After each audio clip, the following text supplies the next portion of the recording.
Hello दोस्तों, welcome back to my YouTube channel. पिछले video में हम लोगों ने इंट्रोडक्शन टू फार्मेकोलॉजी पढ़ा था। इस वीडियो में हम लोग फार्मेकोकाइनेटिक्स पढ़ने वाले हैं। तो फार्मेकोकाइनेटिक्स को मैंने पिछले वीडियो में बहुत ही शॉर्ट में डिस्क्राइब किया था। इसको आज हम लोग बहुत अच्छी तरीके से देखेंगे। तो फार्मेकोकाइनेटिक्स होता क्या है? तो क्या how the body react to the drug. इसका मतलब क्या है कि जब भी हम लोग किसी भी मेडिसिन को लेते हैं तो हमारे बॉडी में कैसे काम करता है। ठीक है, हमारे बॉडी में जाने के बाद उसके साथ क्या क्या होता है, उस चीज़ को पढ़ने को क्या बोलते हैं, फार्मेकोकाइनेटिक्स। तो इसमें क्या क्या होता है, जब हम लोग किसी भी ड्रग को लेते हैं, किसी भी मेडिसिन को लेते हैं, तो वो सबसे पहले हमारे बॉडी में जा कर के एब्जॉर्ब होता है। ठीक है, एब्जॉर्ब होने के बाद क्या होता है, डिस्ट्रीब्यूट होता है, यानी पूरे बॉडी पार्ट में वो फैलता है।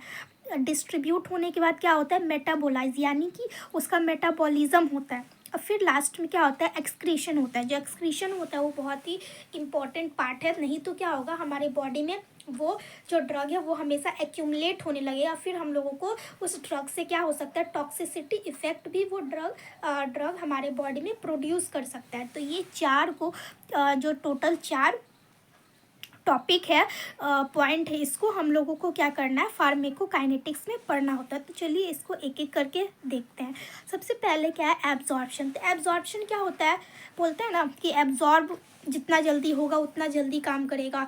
तो बस वही बात है कि transfer of drug from its administration site to the blood stream, यानी कि एडमिनिस्ट्रेशन साइट से लेके जो ब्लड स्ट्रीम में क्या होता है, ट्रांसफ़र होता है, उसी को हम लोग क्या बोलते हैं, एब्जॉर्प्शन बोलते हैं। फॉर एग्जाम्पल हम लोग ओरल लिए, मतलब ओरल मेडिसिन खाए, ठीक है, तो क्या होगा, वो हमारे लीवर में जाए, सॉरी इंटेस्टाइन में जाएगा, वहाँ पे जा कर के फिर इंटेस्टाइन से वो ब्लड स्ट्रीम में एब्जॉर्ब होगा। बट हम लोग सीधे अगर आईवी लेते हैं तो सीधे क्या होता है, वो ब्लड स्ट्रीम में ही पहुँच जाता है। तो इसी को हम लोग क्या बोलते हैं, एब्जॉर्ब होना, यानी किसी मेडिसिन का ब्लड में, ब्लड स्ट्रीम में एब्जॉर्प्शन होना को ही, एब्जॉर्ब होने को ही हम लोग क्या बोलते हैं, एब्जॉर्प्शन बोलते हैं।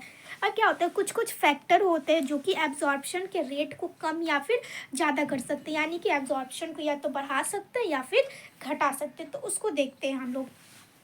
सबसे पहला क्या है, रूट ऑफ एडमिनिस्ट्रेशन, यानी कि रूट ऑफ एडमिनिस्ट्रेशन भी एक ऐसा फैक्टर है जो कि रेट ऑफ एब्जॉर्प्शन को क्या कर सकता है, कम कर सकता है या फिर ज़्यादा कर सकता है, अफेक्ट कर सकता है। फॉर एग्जांपल अगर हम लोग ओरल लेते हैं तो क्या होता है कि ओरल में थोड़ा सा जो दवाई है, मेडिसिन है, वो थोड़ा धीरे स्लो काम करेगा। लेकिन वही अगर हम लोग आईवी लेते हैं तो बहुत ही जल्दी काम अपना एक्शन दिखाता है। तो क्यों, क्योंकि वो जो आईवी है वो कहाँ जा रहा है, सीधे ब्लड में ही जा रहा है, तो उसको एब्जॉर्ब होने के लिए टाइम नहीं चाहिए। लेकिन अगर वही ओरल खाते हैं तो क्या होगा, उसको एब्जॉर्ब होने के लिए थोड़ा टाइम चाहिए होता है। क्यों, और सबसे पहले माउथ में जाएगा, स्टमक में जाएगा, फिर इंटेस्टाइन में जाएगा, तब जाके वो ब्लड में क्या होगा, रिलीज़ होगा।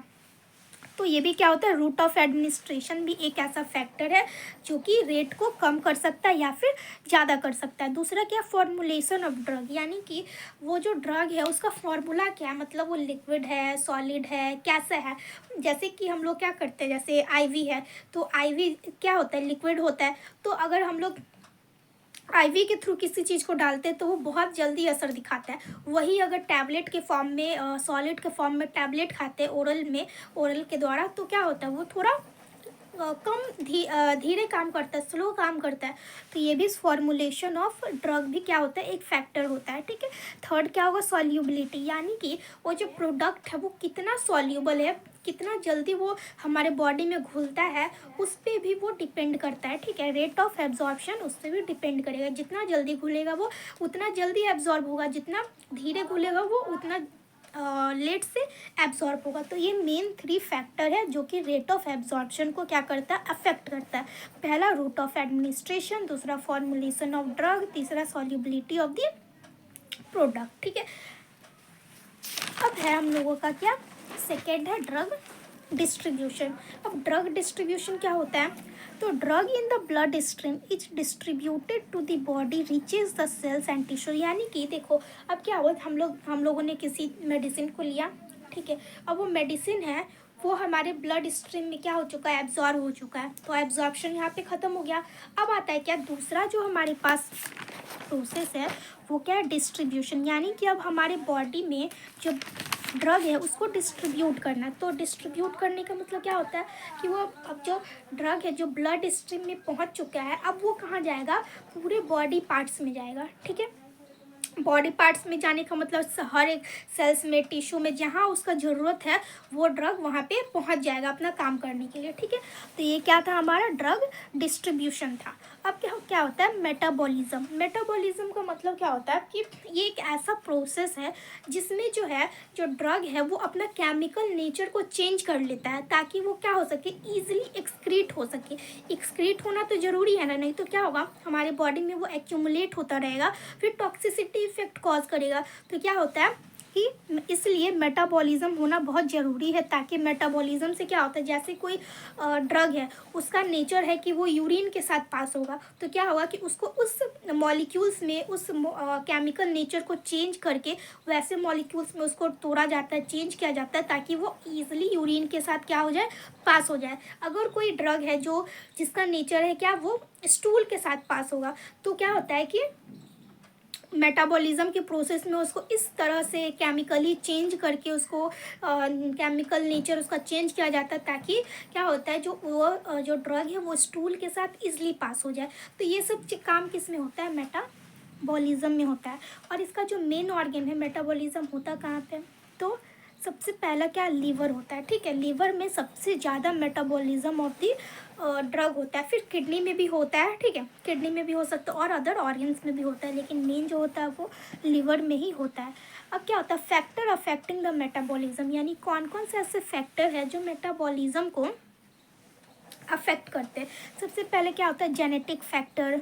फिर क्या होता है, स्मोकिंग, लीवर डिजीज़, एज, यानी ये सब ऐसे डिजीज़ हैं जिसके कारण जो होता है मेटाबॉलिज्म अफेक्ट हो सकता है। ठीक है, अब एक आता है मेटाबॉलिज्म में फर्स्ट पास मेटाबॉलिज्म। ये क्या होता है, तो फर्स्ट पास मेटाबॉलिज्म जो होता है ना, वो क्या होता है, सबसे पहले जो है किसी भी चीज़ को, किसी भी ड्रग को क्या होता है, लेने के लिए लेने के बाद सबसे पहले उसको जो है वो लीवर के पास जाके क्या होना पड़ता है, मेटाबोलाइज होना पड़ता है। ठीक है, और वो जो फर्स्ट टाइम जब मेटाबोलाइज होने के लिए जाता है ना, तो मोस्ट ऑफ देम जो होता है ना, मतलब जितना ज़्यादा होता है वो क्या होता है, डिस्ट्रॉय हो जाता है।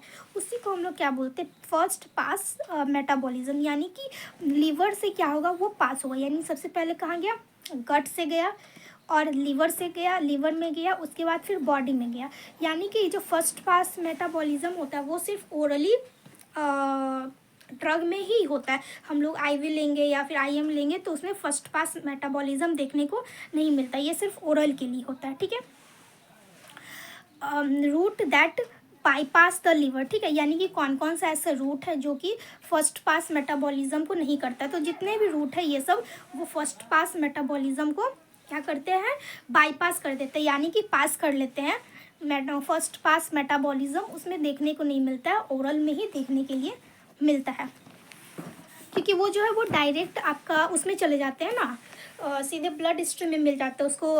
उसमें लिवर में जाने का कोई ज़रूरत नहीं है, इंटेस्टाइन में जाने का कोई ज़रूरत नहीं पड़ता। इसी वजह से लास्ट वन क्या है हमारे पास, एक्सक्रीशन। एक्सक्रीशन क्या होता है, the process by which the drug is remove from the body. यानी कि एक ऐसा प्रोसेस जिसमें जो ड्रग है वो हमारे बॉडी से क्या हो जाता है, रिमूव हो जाता है। कैसे रिमूव होता है, सबसे पहले किडनी के द्वारा।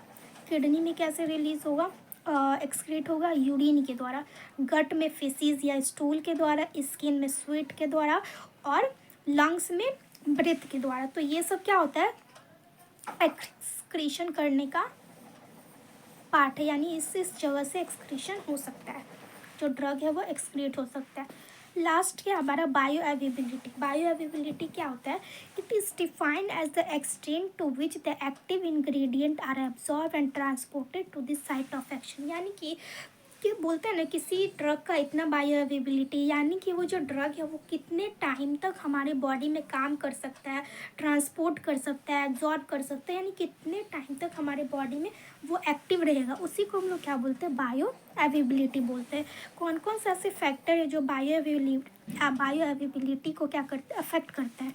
सबसे पहले क्या है, ड्रग का सॉल्युबिलिटी, यानी जो ड्रग है वो कितना ज़्यादा सॉल्यूबल है, उसका फॉर्मुलेशन क्या है, हमारे गट का पीएच क्या है, हमारे बॉडी का पीएच क्या है। फिर फूड, हम लोगों ने कौन सा फूड खाया उस पर भी डिपेंड करता है कि वो कितने देर तक वो जो ड्रग है वो काम करेगा। तो यहाँ पे हम लोगों का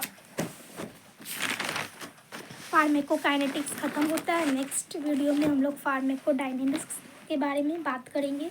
तो आई होप आप लोगों को वीडियो पसंद आया होगा, बहुत अच्छे से समझ में आया होगा। अगर आपको वीडियो पसंद आया हो then subscribe to my channel and like the video. Thank you so much for watching.